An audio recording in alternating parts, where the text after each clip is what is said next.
An investigative team found people using misinformation and disinformation while debating solar farms in Lynn County. Yeah, it's a trend that experts are seeing across the country. We've seen it in our newsroom. KCRG TV9's I-9 investigative reporter Ethan Stein is live in the studio to explain where this misinformation is coming from and how journalists and others are trying to set the record straight. Beth, we requested emails from Lynn County supervisors about the proposed solar farm near Palo under an open records request. Among the dozens of emails, we found several pushing false or misleading facts about solar farms. Experts say that misinformation clouds legitimate debates and concerns, and it's especially a problem for local issues. One claim we saw repeatedly in emails critical of solar projects is that solar panels produce tons of toxic chemicals. Most cite the Center of American Experiment. It's a think tank in Minnesota. Our I-9 investigative team found this article claiming solar panels produce tons of toxic waste comes from another group.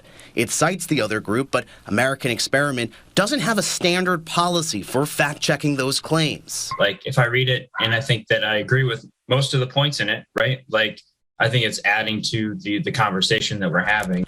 We did fact-check it. The claim originally comes from another think tank, which cites an article from sciencing.com. Its writer is a tumor biologist who couldn't give us direct information about his qualifications to talk about solar panels. American Experiment, the group reposting his claim, says those toxic waste concerns shouldn't worry Iowans. I think that those things aren't necessarily things you need to worry about if you're putting up a solar installation in Iowa, but it's not like those things aren't affecting real people in other countries. But that didn't stop people from running with that claim in emails to politicians, saying it could be devastating to the environment and create serious health concerns.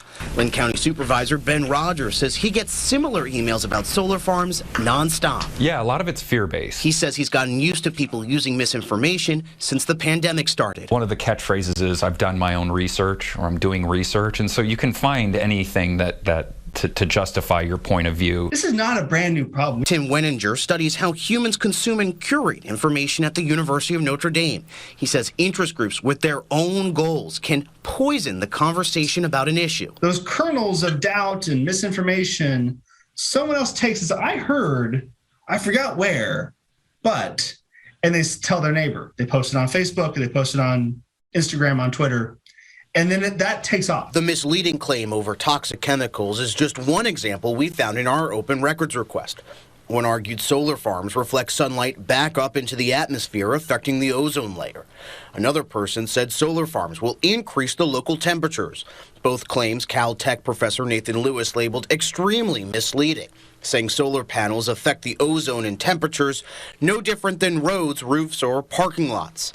Back online, American Experiment says it's not responsible for people using their article out of context, but the group wants people asking more questions. And I don't think that giving people a platform to which to ask more questions and do more research is a bad thing, because otherwise, who's asking these questions in the first place? And maybe you're using Google to answer those questions. We Googled today, what is a solar farm? It only returned us 421 million results in less than a second. With that much information out there, the reality is if you're looking for something online, you'll likely find it. The key, experts say, fact check where that information is coming from. In studio, Ethan Stein, KCRG TV9 News.